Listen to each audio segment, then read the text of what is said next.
आज शायरबानी का इतवार है और खुदावंद की मेज़ हमारे लिए तैयार की गई है, सजाई गई है।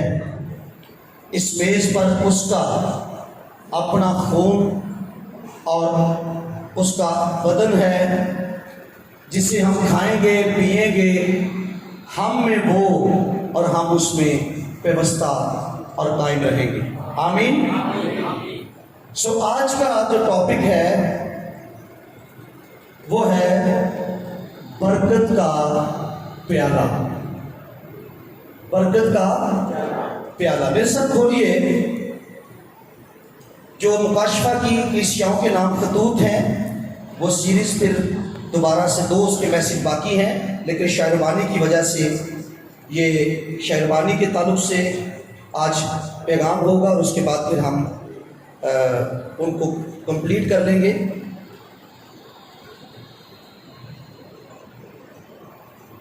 पहला खत 10वां बाब और इसकी 16वीं आयत खुदा के कलाम में से पढ़ेंगे।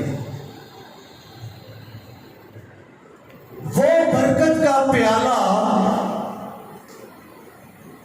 जिस पर हम बरकत चाहते हैं, क्या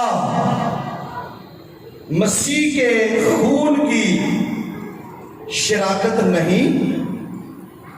वो रोटी जिसे हम तोड़ते हैं, क्या मसीह के बदन की शराकत नहीं?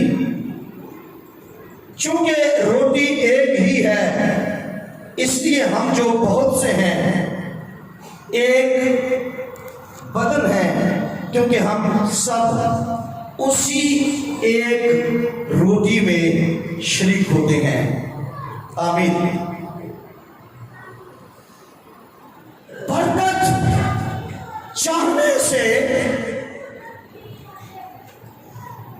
ये प्याला मसीह के खून की शराकत है। बरकत चाहने से ये रोटी मसीह के बदन की शराकत है, और ऐसा इसलिए है कि ये खुदावंद ने हुक्म दिया, मेरी यादगारी के वास्ते यही किया करो। यहां पर रसूल कह रहा है, वो बरकत का प्याला जिस पर हम बरकत चाहते हैं, ये प्याला जो आप हाथ में उठाते हैं, ये प्याला जिसे आप पीते हैं, ये प्याला जिसके बारे में लिखा है कि ये मेरे खून का प्याला है, बाइबल मुकद्दस इस प्याले को बरकत का प्याला कहती है। क्या कहती है जी? बरकत का प्याला। लेकिन याद रखिए, ये बरकत का प्याला ये मेरा प्याला नहीं था। ये बरकत का प्याला मेरा हक नहीं था। ये बरकत का प्याला मेरे हाथ में नहीं था। ये बरकत का प्याला मेरे हिस्से में नहीं था। लेकिन किस तरह से हमारे खुदावंद ने इस बरकत के प्याले को हम तक पहुंचाया? जानते हैं हमारे हाथ में क्या सा प्याला था,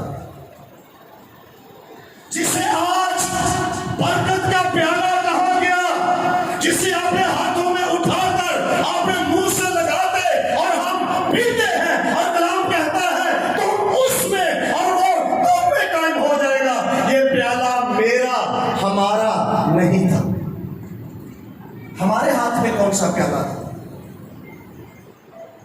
जिसमें खुदा का गज़ब था, जिसमें खुदा का कहर था, जिसमें खुदा की लानत थी, जिसमें कड़वाहट थी, वो प्याला हमारे हाथ में था। ये सच नबी का सिफत है। मेरे साथ बोलिएगा,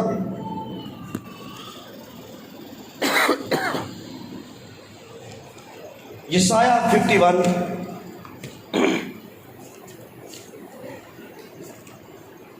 जिनके पास खुदा का कलाम है वो ज़रूर खोलें, और जिनके पास खुदा का कलाम नहीं है वो अपने कान इस पैगाम और आवाज़ की तरफ लगाएं। जी, हम पढ़ेंगे, जाग जाग उठ ऐ यरूशलेम, तूने खुदावंद के हाथ से उसके गज़ब का प्याला पिया, तूने डगमगाने का जाम तलछट समेत पी लिया। गज़ब का प्याला, तलछट कहते हैं वो सॉलिड पार्टिकल्स जो किसी लिक्विड के नीचे बैठ जाते हैं। पानी आप लें तो मैल क्या होती है जी, नीचे बैठ जाती है, इसका नाम है तलछट। यरूशलेम को यहां पर मुखातिब किया गया है। यिर्मयाह में सारी कौमों को मुखातिब किया गया, जिसमें से हम भी हैं।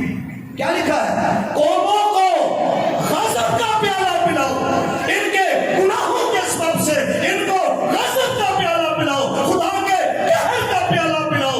ये गुनाह के सबब से ये हमारा हिस्सा था। हमारे हाथ में क्या दिया गया जी? कलाम में लिखा है, जो मैं शौक करने की गर्ज से बहुत सारे हवाला नहीं पढ़ रहा, यिर्मयाह में लिखा है कि जो कौम इनकार करेगी क्या खुदा के गजब की मैं नहीं पिएंगे, उनको फिर भी पीनी पड़ेगी। उनके हाथ में दो ये प्याला, क्योंकि उनकी बदियों का नतीजा और सजा उनके सामने आएगी। मतलब क्या है? जिसे आज बरकत का प्याला कहा जाता है, जिसे हम फख्र से अपने हाथ में उठाते हैं, जिसमें जिंदगी है, ये प्याला एक वक्त ऐसा था मेरे और आपके हाथ में, सल्तनतों कौमों इसराइल के हाथ में खुदा के कहर से भरा हुआ प्याला। सब ने गुनाह किया खुदा के जलाल से, सारी दुनिया खुदा के नजदीक सजा के लायक ठहरे। फिर क्या हुआ? अब यिर्मयाह 25:15 से 17 इसको पढ़ेंगे नहीं, इसमें लिखा है, गजब की मैं का प्याला सब कौमों को पिलाओ। आंखें खोल के कलाम सुनना है भाई, और जो लोग ऊपर बैठे हैं वो भी बिल्कुल आंखें खोल के खुदा का कलाम सुने, जागते रहे, एक दूसरे का भी ख्याल रखें। जी, हम क्या पढ़ रहे हैं? यिर्मयाह 15 में सब कौमों को पिलाया जाए। कौन सा प्याला? लानत, कड़वाहट, सजा, मौत और गजब का प्याला। यह प्याला जबरदस्ती हमारे हाथ में थमाया गया, क्योंकि जिसने गुनाह किया है वो अब ना भी सजा पाना चाहे तो उसको सजा मिलेगी। खुदा ने हुक्म दिया उन कौमों को धो, उनकी बदी उनके सामने आए। ये हमारा हाल था, ये हमारा हाल था। मैं आपको इस प्याले की अहमियत दिलाना चाहता हूँ कि ये प्याला कितना खास है जो आज हमारे लिए तैयार किया गया है। यशायाह के इसी चैप्टर में अब आप आइए 22वीं आयत में। तेरा खुदावंद यहोवा, वहां तेरा खुदा, हाँ तेरा खुदा जो अपने लोगों की वकालत करता है, यूं फरमाता है कि देख मैंने डगमगाने का प्याला, मैं डगमगाने का प्याला, अपने कहर का जाम तेरे हाथ से ले लूंगा, तू उसे फिर कभी ना पिएगी। एक वक्त में खुदा ने अपना गजब का प्याला, अपने कहर का प्याला, मौत का प्याला सारी कौमों को दिया, उनके हाथ में थमाया और कहा इसे पीना है, इसमें तुम्हारी बदियां हैं, तुम्हारे गुनाह है, सजा है, गजब है, मौत है, इसे तुमको पीना है। पर खुदा क्या कह रहे हैं? खुदावंद यहोवा, हाँ तेरा खुदा क्या करेगा? डगमगाने का प्याला और अपने कहर का जाम तेरे हाथ से ले लूंगा। ये यीशु मसीह के काम की तरफ इशारा है। जब वो आएगा और जहान के गुनाह को उठाएगा, मैं तुम्हारे हाथ से तुम्हारे अंजाम का, तुम्हारी मौत का, तुम्हारी बदी का प्याला ले लूंगा। और आगे लफ्ज क्या है जी? तो फिर उसे कभी ना पिएगा। मतलब क्या हुआ? ये बरकत का प्याला मेरा नहीं था, मेरा प्याला तो कड़वाहट से भरा था, मेरे प्याले में तो सजा थी, मेरे हिस्से में तो मौत थी, लानत थी। लेकिन खुदा का करम यह हुआ, उसने कहा मैं वो प्याला तुमसे ले लूंगा। पर लेके क्या करेगा? लेकर क्या करेगा? उसका अंजाम हम आगे देखेंगे। तो उसने क्या किया जी? उसने वो प्याला लेकर जिसमें सजा और मौत थी, जिसमें कड़वाहट और लानत थी, हमारे हाथों से ले लिया। और हमारे हाथों में क्या किया जी? जब उसका बेटा यीशु से आया तो क्या हुआ? लूका की जीन का 22वां बाब उसकी 20वीं आई। ये हवाला अक्सर आप पढ़ते हैं, लूका 22:20 में लिखा है, फिर प्याला लेकर शुक्र किया और उनको देकर कहा, एक प्याला ले लूंगा। उसमें क्या है? हमारी सजा है, मौत है, गुनाह है, कड़वाहट है, एक प्याला दूंगा। उसमें क्या है? उसने शुक्र करके, लूका 22:20 में लिखा है, उसने शुक्र किया और प्याला उनको देकर कहा, तुम सब इसमें से पियो, तुम सब इसमें से। पहले पीने को क्या दिया गया? कड़वाहट, मौत, सजा, वो प्याला। और खुदा ने वादा किया कि शायद नबी के सीफे में तुमको फिर वो प्याला पीना नहीं पड़ेगा, वो प्याला नहीं पीना पड़ेगा। और उसके बदले में हमारे हाथ में एक प्याला दिया गया। ये आज जो इशारवानी होती है जी, सबकी आंखें खुली है जी। हमारे आज जो हम इशारवानी करते हैं, बाइबल में रसूल ने क्या कहा है? खुदावंद ने जिस रात को करवाया गया, रोटी ली और शुक्र करके पूरी प्याला लिया और उनको दिया और कहा कि मेरे खून में नया अहद है, जब कभी पियो मेरी यादगारी के वास्ते यही किया करो। यहां से इस शायरवानी का आगाज हो। सो खुदावंद का शुक्र हो जिसने जहर आलूद प्याला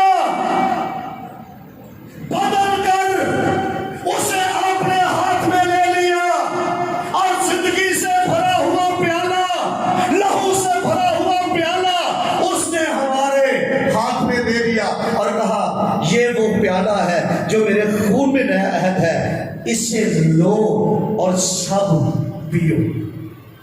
गजब का प्याला नहीं पीना पड़ेगा, क्योंकि यीशु आपको एक ऐसा प्याला देगा जिसमें जिंदगी का जाम है, जिसमें उसका अपना लहू है। तो उसने वो प्याला लिया और यीशु एक प्याला देता है अपने शागिर्दों को, और शागिर्दों को देने का मतलब है वहीं से ही हम सबको दिया। आज उसी बुनियाद पर, उसी रात की यादगारी में हम ये इशारवानी जो है वो करते हैं। मेरी यादगारी के वास्ते, मेरी यादगारी के वास्ते यही किया, तो ये उसी यादगारी में है। फिर क्या हुआ जी? जो प्याला हमारे हाथ से लिया गया था वो अब खुदा ने अपने बेटे के हाथ में दिया। शागिर्दों से कहने लगा, मैं एक प्याला पीने को हूं। वो प्याला कौन सा था? मैं मौत सहने को, मैं एक प्याला पीने को हूं। फिर वो बाप से कहता है, लूका 22, ये जो मुझे एक प्याला पीना है, मरकस 10:39 में लिखा है, एक प्याला पीना है जिसमें कहर है, मौत है, लानत है, सजा है। वो अब किसके हाथ में है? पहले हमारे हाथ में था, दुनिया की सब कौमों के हाथ में था। और खुदा ने कहा, यरूशलेम, रूहानी यरूशलेम कलीसिया है, मैं तुम्हारे हाथ से वो कहर का मौत का प्याला ले लूंगा, और अब वो प्याला हमारे जिम्मेदार, हमारे मालिक यीशु के हाथ में दिया गया। और क्या कहने लगा, मुझे एक प्याला पीना है।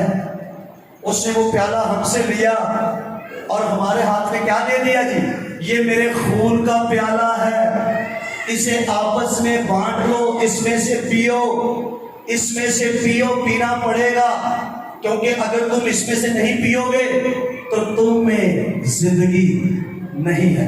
उसने वो प्याला, लूका 22:42 में लिखा है, इतना इस कदर वो प्याला था, वो कहने लगा ये प्याला मुझसे हटा ले तो भी मेरी नहीं बल्कि तेरी मर्जी पूरी हो। मतलब ये है बरकत का प्याला जिस पर हम बरकत चाहते हैं,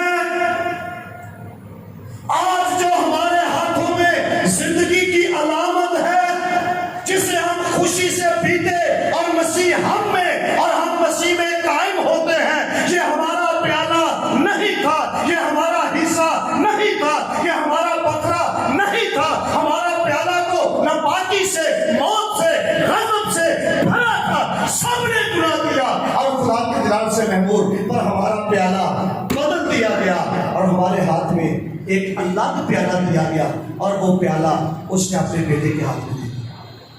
उस प्याले में उसने क्या किया जी, उसके हाथ में दे दिया। और जब ये प्याला हमारे हाथ में आया, ये मेरा खून है, ये क्या है जी, मेरा, इसमें क्या है, मेरा, ये मेरा खून है। आज फैमुल साहब जाग रहे हैं, 4 बार कहा है जागना है, तो ये मेरा खून है।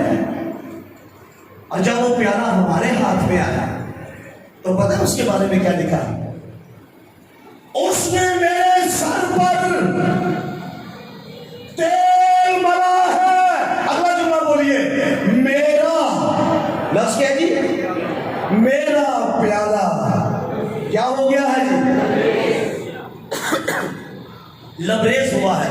वो प्याला जिसमें जिंदगी डाली गई, जिसमें लहू भरा गया, जो सरासर लबरेज है, ओवरफ्लो कर रहा है, वो प्याला अब किसका है, वो प्याला मेरा है।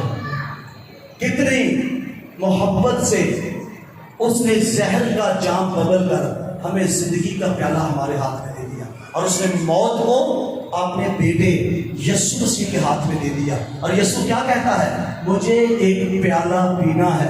वो प्याला उसका नहीं था, वो हमारा था। आज जो बरकत का प्याला है वो उसका था, और अब वो किसका बन गया है जी, अब वो किसका बन गया है, मेरा प्याला लबरेज है, क्योंकि उसने मेरे सर पर तेल मला है। ये इसके पीछे एक बैकग्राउंड है। जब कोई उस कल्चर में अमीर आदमी किसी की ज़ियाफत करता था तो उनकी मेहमानों की हिफाजत की जिम्मेदारी वो खुद लेता था। इसलिए दाऊद क्या कहता है, दुश्मनों के रूबरू खुदावंद की मेज से खाने वाले दुश्मनों से नहीं डरते, क्योंकि जिसकी मेज है उसके लिए आपकी हिफाजत का जिम्मा ले रखा है, आपको कुछ नहीं हो सकता। और फिर भी जो मेजबान होता था वो क्या करता था, वो अपनी जगह से उठकर उसके प्याले में उसको फिल करता था जिससे उसको ज्यादा मोहब्बत होती है। ये उस दौर का कल्चर था। अगर आप पैदाइश की किताब के 43वें चैप्टर को देखें, इसको घर में आराम से देख लीजिएगा, 43वें चैप्टर की वर्ष नंबर 34 को देखें तो लिखा है, यूसुफ उठा जब उसने अपने भाइयों की ज़ियाफत की, उठा और वो उनको खाना उठाकर उनको देने लगा, और बिन्यामीन को उसने कितने हिस्से दिए थे, 5 गुना, बाकियों से 5 गुना। वो उसका छोटा भाई था, पिछड़ा हुआ था, और उससे उसको मोहब्बत थी। तो यहाँ जो बात दाऊद कह रहा है, मेरा प्याला लबरेज हुआ है, तो ये उस मेहमान के साथ किया जाता था जिसको मेजबान ज्यादा इज्जत देता है। जिसको ज्यादा चाहता था, उसको दूसरों से ज्यादा मिलता था। और बुजुर्ग दाऊद कह रहा है, मुझे अब परवाह नहीं, क्योंकि मेरा प्याला उसने भर दिया है। हालेलुया। जो प्याला आपका है, वो मसीह का प्याला अब आपका है, वो बरकत का प्याला अब आपके हाथ में है। और वो प्याला खाली नहीं है, वो आधा नहीं है, वो पौना नहीं है, वो लबरेज है, बल्कि इतना भरा हुआ है, वो ओवरफ्लो होकर बह रहा है। उसने ये किया, उसने मेरे सर पर तेल मला और प्याला देकर कहने लगा, इसे आपस में बांट लो। कल ही ना मार ले, इसे आपस में, वर्षा साहब, इसे आपस में बांट लो, ये मेरे खून का प्याला है। सो यीशु मसीह हमारे प्याले को बदल देता है। उसी तरह है जैसे दो प्याले थे, एक में जहर था और एक में जहर नहीं था। दो शख्सों को पीना था, एक को पता चल गया कि इसमें जहर है, तो उसने सोचा कि दूसरे का जिंदा रहना जरूरी है, और उसने वो प्याले क्या किए जी, दूसरे के साथ एक्सचेंज कर दिया, बदल लिया, और खुद वो मौत का जहर का प्याला पी गया। हमारी बदियों, आदम की नस्ल होने के सबब से हमारा प्याला खुदा के कहर से भरा हुआ था, लबरेज था, दानत और कड़वाहट से। और वो प्याला यीशु उठा लेता है और उसे वो पीता है।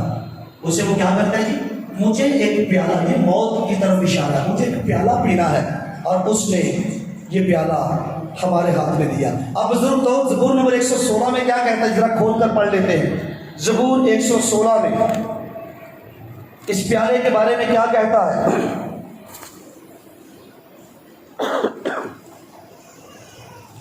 ज़बूर 116 वर्ष नंबर 13 लियो लिखा है, मैं निजात का प्याला उठाकर ये यरूशलेम पर हुकूमत करने वाला बादशाह, यरूशलेम से कहा गया मैं तुझे कहर की मैं पिलाऊंगा, अपने गजब का प्याला पिलाऊंगा। ये अब क्या कह रहा है, मैं निजात का प्याला उठाकर क्या करूंगा, खुदावंद से दुआ करूंगा। क्या उठाकर जी, क्या उठाकर, ये प्याला जिंदगी का प्याला है, ये प्याला निजात का प्याला है, ये प्याला बरकत का प्याला है। इसका मतलब फिर क्या हुआ, हम बरकत ढूंढ कर नहीं पाते, हम बरकत प्याला पीकर हासिल करते हैं। इससे बड़ी बरकत भी हो सकती है, इससे बड़ी बरकत हो सकती है, नहीं हो सकती है। बरकतें, ये मैं इसलिए कह रहा हूँ, बहुत सारे लोग लहू की कुदरत को नहीं समझते, और वो जगह बदलने से वहां जा वहां कर, ये कर वो कर, वो समझते हैं कि हमारी ब्लेसिंग बढ़ेगी। नो, ब्लेसिंग तो आपके हाथ में है। ये लो, इसे पियो, ये मेरे खून में नया अहद है। सो जब भरा हुआ प्याला जो अब मेरा है, इसमें निजात है, इसमें जिंदगी है, इसमें हयात है, इसमें बरकत है, और जो इसे उठाता है और पी जाता है, पैरामल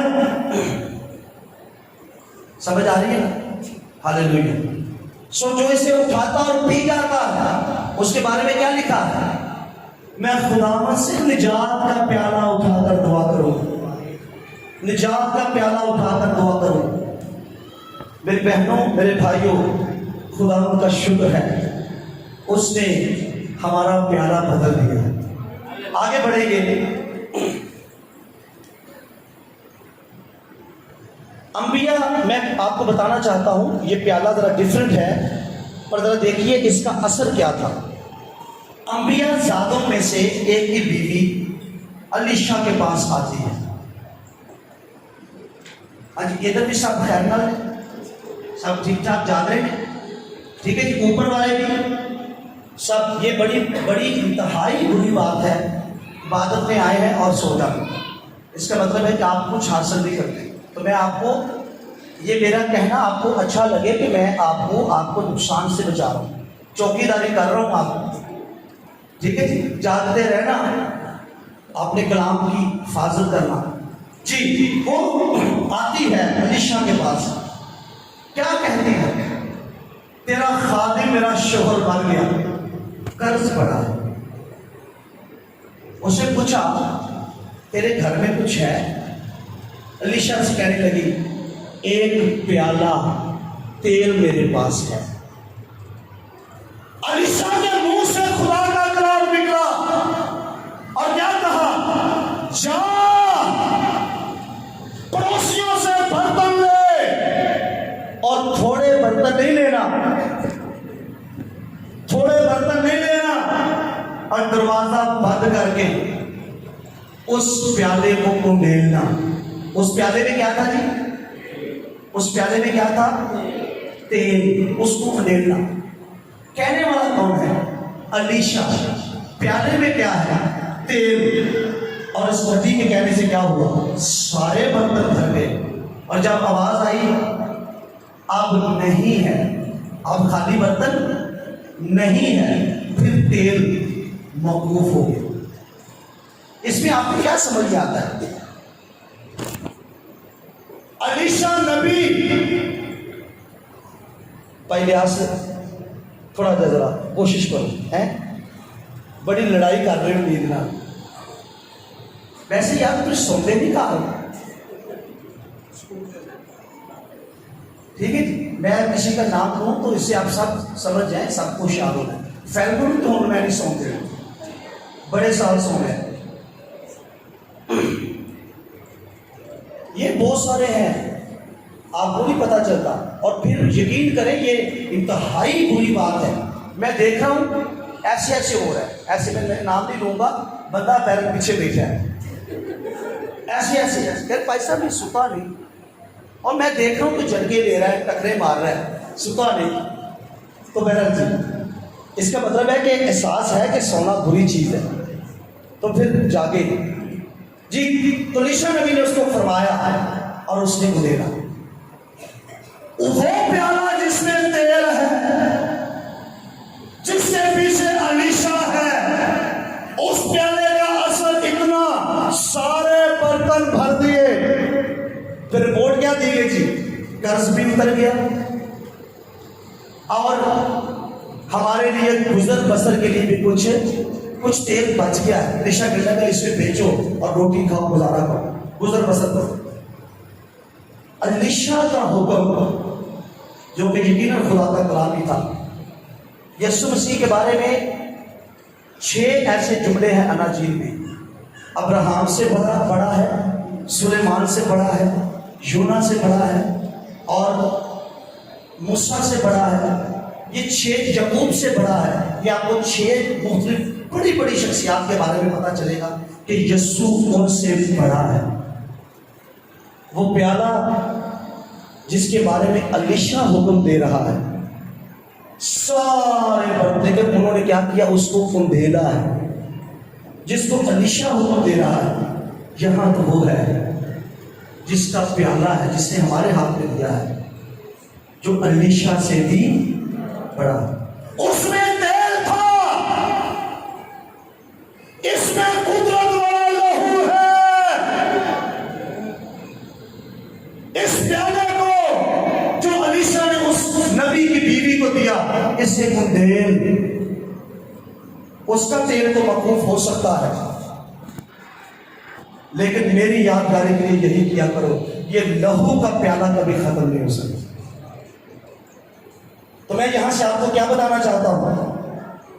यहां वो है जो अलीशा से भी बड़ा है, उसके फजल से, लहू से प्याला लबरेज है। और इस प्याले को अपने हाथ में लीजिए, और इसको क्या करना है जी? इस प्याले को उंडेलना है, पीना है, तो क्या होगा? जिंदगी जाहिर होगी। जो इसे खाएगा, इसे पिएगा, इसका अगला हिस्सा कुछ इस तरह से है। रसूल ने कहा वो बरकत का प्याला जिस पर हम बरकत चाहते हैं, क्या मसीह के खून की शराकत नहीं? इस जुमले का मतलब क्या है? हाँ, वो प्याला जिसे हम पीते हैं, बरकत चाहते हैं, मसीह के खून की शराकत है। एक और भी मुझे वाकया याद आ रहा है, वो कुज़ात की किताब में से है। अपनी फतह का निशान जानने के लिए जनाब पता है क्या करता है? ये काजी था, सुरमा था, खुदा से कहता है कि भेड़ की ऊन मैं खेत में रखूंगा। क्या रखूंगा जी?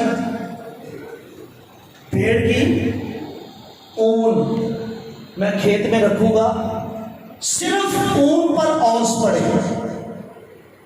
और बाकी सारी जमीन खुश्क रहे। मुश्किल काम था, उसे अपनी तरफ से मुश्किल निशान रखा, पर खुदा के लिए कोई बात मुश्किल नहीं। भेड़ की ऊन उसने रखी, सो गया। सुबह उठा, देखा कि सारी जमीन खुश्क है, सिर्फ ऊन के ऊपर औस पड़ी है। उसने ऊन उठाई और उसे निचोड़ा, और कलाम में लिखा है कि एक प्याला भर गया उस औस के पानी से। एक प्याला क्या हो गया जी? भर गया। वो निशान क्या था? जलाऊं की फतह का निशान, निचोड़ कर भरा हुआ प्याला। निचोड़ा किसको किया? भेड़ की ऊन को, जो तर हो गई थी शबनम से, उसको निचोड़ा गया। भाई, ये जो आपके हाथ में प्याला है ना, मेरा प्याला लबरेज, ये पता है कब लबरेज हुआ था? जब हमारा बर्रा यीशु निचोड़ा गया। कहां निचोड़ा गया? कसम की बात का लफ्ज़ी मतलब है कोलू। ये रस वाली मशीन देखी है जी किसी ने? सबने देखी? ये गन्ने का रस निकालने वाली मशीन, गन्ने का रस, ये कोलू है। ये बिल्कुल छोटी होती है, और जो कोलू होता है वो बहुत बड़ा होता है। उसमें जब वो डालते हैं, फिर सिर्फ पीछे वो फोग ही रह जाता है।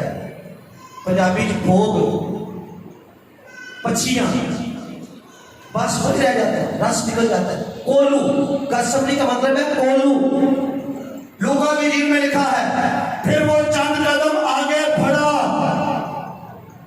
वो जिसके हाथ में अब हमारा मौत का और बदी का प्याला जिसके हाथ में है, वो चंद कदम आगे बढ़ा और घुटने टेके और बाप से दुआ करने लगा। और कलाम में लिखा है, उसका खून, उसका पसीना गोया खून की बड़ी बड़ी बूंदे बनकर वो निचोड़ा जा रहा है।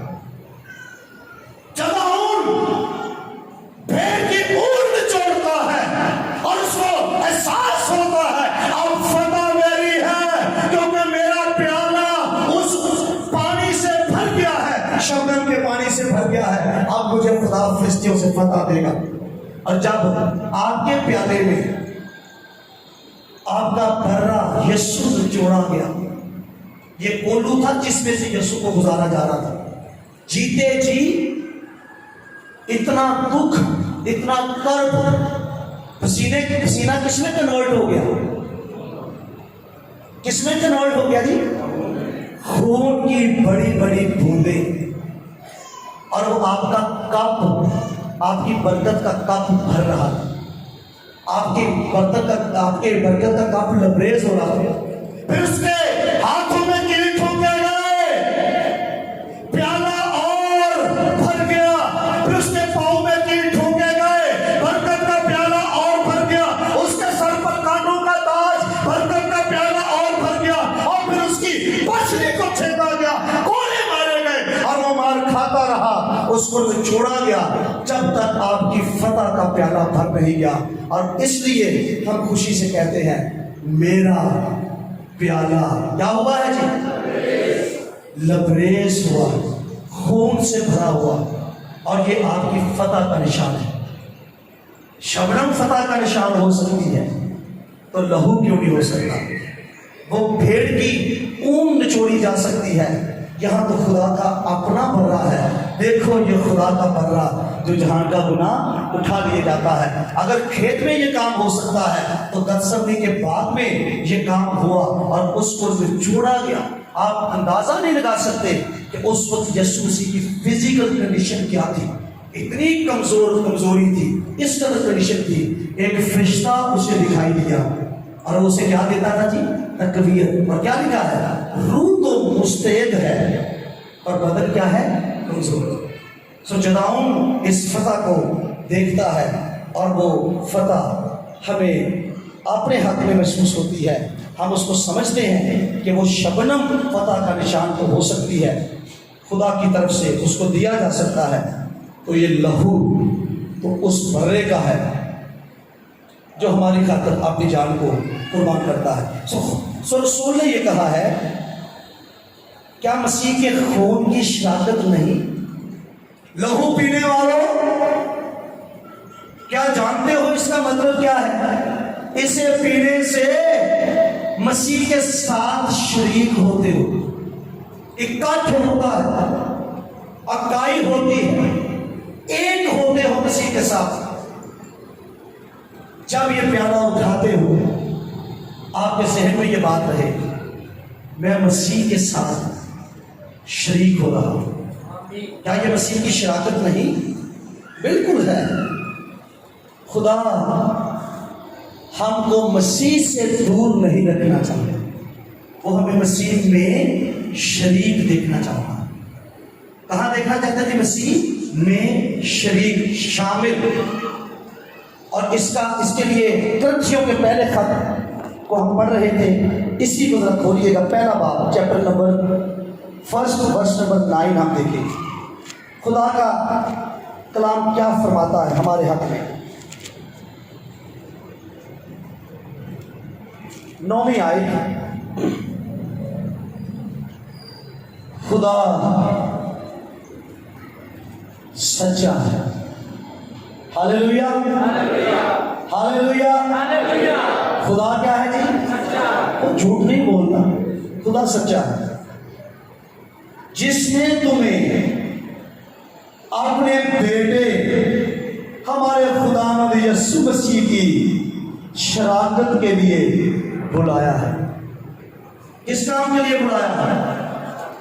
शराकत के लिए। ये शराकत कैसे होगी?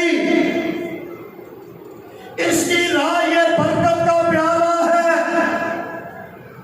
प्याला पीने वाला मसीह में शरीक, प्याला पीने वाला मसीह में शामिल, क्योंकि इस प्याले में मसीह का लहू है। लहू में जान होती है, मसीह की जिंदगी है इस प्याले में। जो इसे पीता है वो मसीह के साथ शरीक होता है। और ये शराकत यीशु के खून के सबब से है। आज कई तो फिर अटैक हो रहा नींद का, प्लीज होशियार। ये शराकत, ये प्याला शराकत का निशान क्यों है? इसमें लहू है। मैं आपको बताना चाहता हूं हिस्ट्री में क्या था। फिरौन का प्याला सोने का, फलां का प्याला चांदी का, किसी का प्याला पीतल का, लेकिन प्याले की वैल्यू बैरूनी मटेरियल से नहीं है। Hallelujah, hallelujah. प्याले की वैल्यू बैरूनी मटेरियल से नहीं है। प्याला सोने का, प्याला चांदी का, प्याला कीमती धातों का, पर वो प्याला कदर नहीं रखता, वैल्यू नहीं रखता। कीमती प्याला ये है, प्याले की कीमत का अंदाजा उसके अंदर वाली चीज से होता है, बाहर वाले मटेरियल से नहीं। फिरौन के हाथ में सोने का प्याला था पर उसमें जिंदगी नहीं थी। किसी का चांदी का प्याला था पर उसमें जिंदगी नहीं थी। वो बरकत का प्याला जो कलीसिया के सामने मेज पर सजाया जाता है, उस प्याले की कदर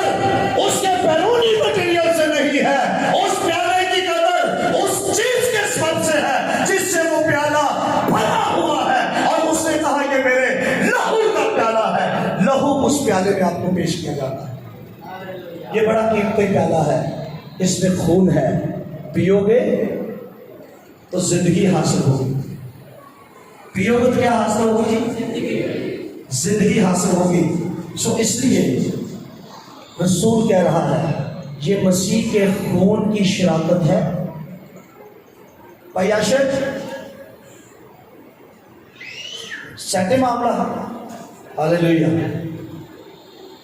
भाई जेडे चश्मा लाते ने ना भाई उन्होंने नहीं पता लगता मैं, तो इसलिए मैं भाई आशिक साहब ने पूछा खुदा जी बरकत दे तो सज्जे खपे का भी ख्याल रखना है जी। बरकत का प्याला है जिसमें यीशु का अपना खून है। बाइबल कह रही है कि ये मसीह के खून की शराकत है। और याद रखें लहू के बगैर कोई बरकत नहीं।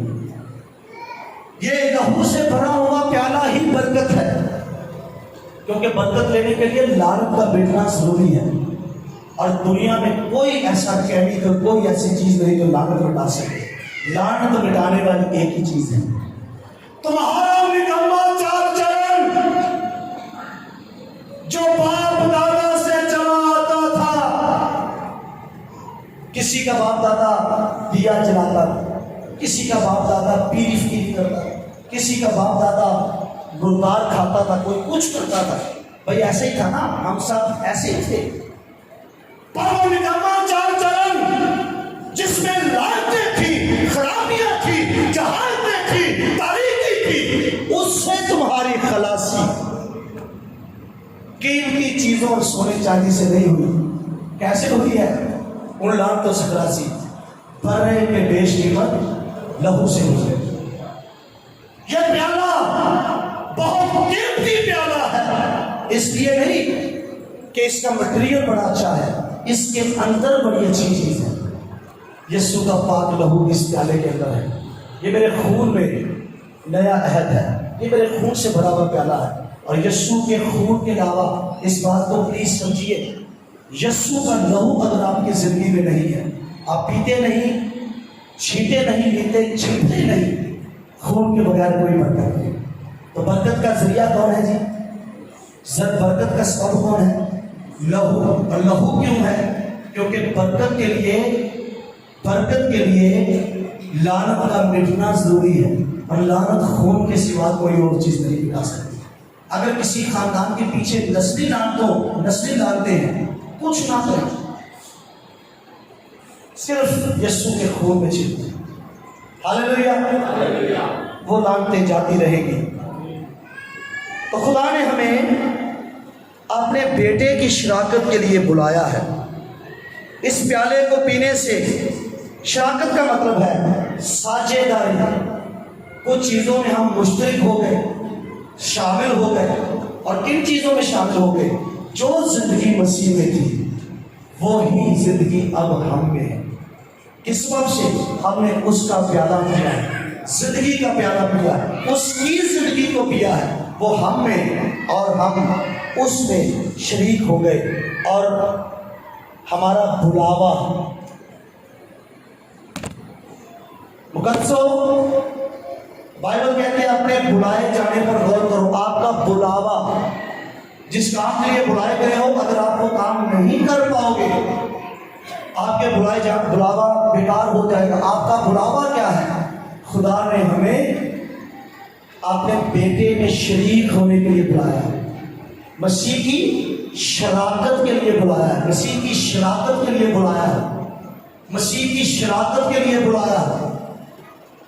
और शराकत का मतलब है मसीह में शामिल हो जाना। और रसूल इसके बारे में क्या कहता है? पहला ग्रंथियों 6 बाब जरा खोलिए।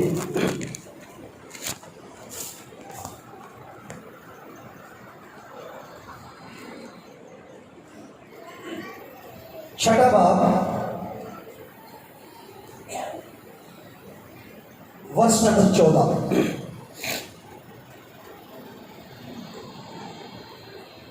छठे बाब की 14वीं आयत।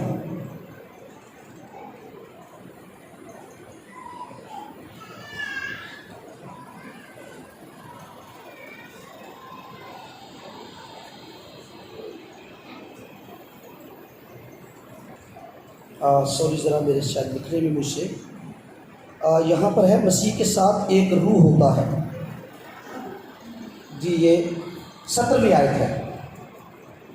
और जो खुदावंद की सोहबत में रहता है, इससे काम नहीं चलेगा बहनों भाइयों, ढीली डाली मसीह की जिंदगी नहीं चलेगी। जो खुदावंद की सोहबत में रहता है, रिफाकत में, खुदावंद के साथ फेलोशिप, खुदावंद के साथ मेल जोड़, जो खुदावंद की सोहबत में रहता है, अगला जुमला क्या है? वो उसके साथ एक रूह होता है। ये है शराकत, जिसका आगाज प्याले से है। मसीह के साथ क्या होता है भाई डैनियल? एक रूह, एक रूह, एक रूह, एक ख्याल, अकाई। हमारा बुलावा मसीह के साथ यकजा होने का बुलावा है, जॉइंट होने का बुलावा है, एक रूह होने का बुलावा है। इसलिए अपने बुलाए जाने पर गौर करो। हमें यहां तक पहुंचाने के लिए हम उसके साथ एक रूह हो जाए। उसने हमारा प्याला जो मौत और प्रवाहित का था वो खुद पी लिया, और उसने अपने आप को निचोड़ दिया और हमारे प्याले को अपने लहू से भर दिया। और उस हमारे प्याले का नाम क्या है जी? क्या नाम है जी? बरकत का प्याला। सच्चा मसीही ईमान की राह से मसीह के साथ जुड़ता है। सिर्फ चर्च सिस्टम के साथ जुड़ना काफी नहीं, सिर्फ किसी पास्टर के साथ जुड़ना काफी नहीं। ये रास्ते हैं मसीह के साथ जुड़ने के। ये मसीह है जिसने कहा था, मैं अंगूर का हकीकी दरख्त हूं और तुम मेरी क्या हो जी? कभी आप ऑब्जर्व करना, कोई टहनी जो दरख्त के साथ लगी हुई है, उसमें और दरख्त में कोई गैप होता है? गैप किस टहनी में है? जो कटी हुई टहनी, शाख जो दरख्त के अंदर है, डाली, उसमें और दरख्त में कोई गैप होता है? कोई फासला होता है? नहीं होता। इसलिए मसीह के साथ एक रूह होना है। जो मसीह के साथ सोहबत रखता है, दुआ में, कलाम के जरिए से सोहबत रखता है, फेलोशिप, रिफाकत, वो उसके साथ एक रूह होता है। इससे काम नहीं चलेगा। हम कहीं मारे ना जाए, तालियां बजाते बजाते, हालेलुया करते करते किसी धोखे में न रह जाए।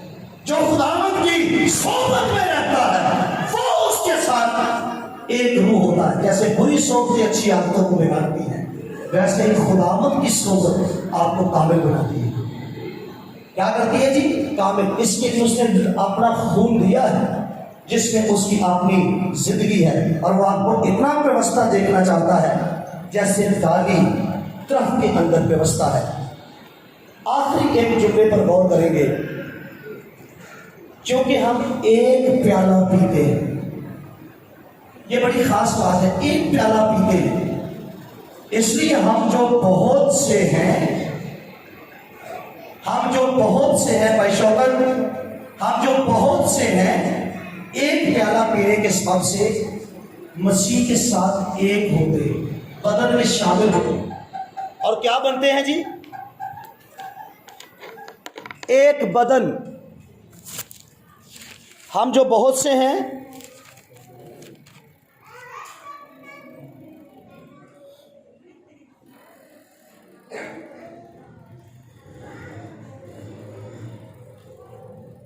चूंकि रोटी एक है, इसलिए हम जो बहुत से हैं, एक बदन है, क्योंकि हम सब उसी एक रोटी में शरीक होते हैं। कई बार मसीह को मरकज माने बगैर, पीछे तक आवाज आ रही है जी? सुनिए, हम एक कैसे हैं? हमारे एक होने की वजह मसीह है। मरकज कौन है जी? एक होने के लिए मरकज कौन है? मसीह। एक रोटी, एक प्याला हमारे एक होने के लिए मरकज है। लोग बहुत जगहों पर इकट्ठे हो जाते हैं, पर फिर बिखर जाते हैं, क्योंकि मरकज मसीह नहीं होता। मतलब क्या है? जिसने पहले तौबा की वो मसीह में शामिल हो गया, और जिसने बाद में तौबा की वो भी उस बदन में क्या हो गया जी? अब इकट्ठे कहां हो रहे हैं? इकट्ठे होने की जगह कौन सी है? मसीह। हमारी अकाई यीशु मसीह के सबब से है। हम एक हैं प्याले के सबब से। अगर हम किसी और मकसद के सबब से इकट्ठे हैं तो वो मकसद गलत है। हम मसीह में शामिल होने के सबब से एक है। एक पता नहीं किस बैकग्राउंड का,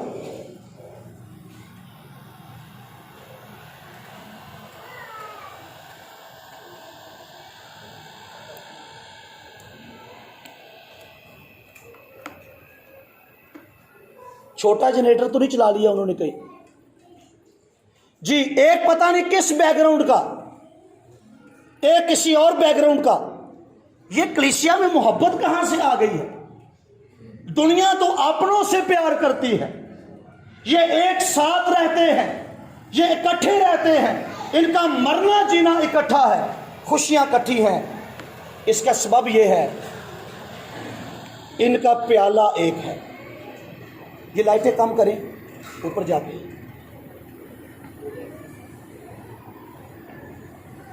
हेलो। सो आखिरी एक पॉइंट बयान कर रहा हूं। इसलिए हम जो बहुत हैं, एक प्याला पीने के सबब से एक बदन है। यूनिटी का मरकज, हम क्राइस्ट सेंटर्ड ईमानदार हैं, जिनका मरकज कौन है जी? यीशु मसीह। हमारी यूनिटी यीशु के सबब से है। हम कोई बरादरी सिस्टम की वजह से जमा नहीं है, जिस्मानी रिश्तेदारियों के सबब से जमा नहीं है। वहां पर क्या होता है? डांगा सोते हैं। हम मसीह में एक हुए जब एक रूप पिलाया गया, एक प्याला दिया गया, एक रोटी दी गई। जब उसको खाया हम सब में एक ही मसीह ने सूरत पकड़ी और हम मसीह में शामिल हो गए। मसीह में शरीक करके हमें एक किया गया। मतलब क्या जी? हमें मसीह में शरीक करके। तो यूनिटी किनके दरमियान है? जो मसीह में शरीक हैं, वो आपस में एक बदन है। मसीह के बगैर कोई यूनिटी नहीं है। बहुत सारे लोग मसीह को छोड़कर, आज देखें, आज 1 मई है, आपने एक इश्तिहार देखा होगा जिसमें विद्यार्थी लोग और जो ठीक तालीम का दावा करते सब इकट्ठे हैं, और उनका पता क्या है? इत्तेहाद है। उनका आपस में क्या है? बाइबल किस इत्तेहाद की बात है? जो मसीह में है। मसीह अच्छा, उनको क्या लगता है? हम आपस में ठीक है, हमारे आपस में बड़ी अच्छी रिलेशन है। मसीह से किसी का रिलेशन ठीक नहीं है तो क्या होगा? हमारा एक होना, उसका मरकज यीशु है, उसकी बुनियाद यीशु है, उसकी बुनियाद प्याला है। एक प्याला हमें एक करता है, और जिसका नजरिया मसीह के बारे में दुरुस्त नहीं, जो हमारे यीशु का नहीं है, वो हमारा कैसे हो सकता है? सो हम मसीह में शामिल शरीक, और भी मसीह में शामिल शरीक, और आपस में क्या होते जाते हैं जी? एक। आज एक ही प्याला इस मेज पर है, और मसीह के खून का प्याला है। ये आपकी बरकत का प्याला है। मुबारक हम हैं जो मसीह के साथ एक हो गए हैं, और जो बदन को पीता है, लहू को पीता है, प्याले को पीता है, बदन को खाता है। 3 लफ्ज बड़े खास हैं जो आज आप सकते हैं। प्याला उठाओ, उंधेलो और इसे पियो। जो अपनी बरकत का प्याला, निजात का प्याला उठाना जानता है, जो ईमान से उसे उंधेलना जानता है, पता है कहाँ उंधेलना है? इसे उठाकर अपने बादल में उंधेलना है, इसे उठाकर खुशी से उठाना है। ये मेरी निजात का प्याला है, मेरी हयात का प्याला है। इसे उंधेलना है, पीना है, तो फिर रिजल्ट ये निकलेगा, वो आप में कायम हो जाएगा और आप उसमें कायम हो जाएंगे। खुदा आप सबको बहुत बरकत दे।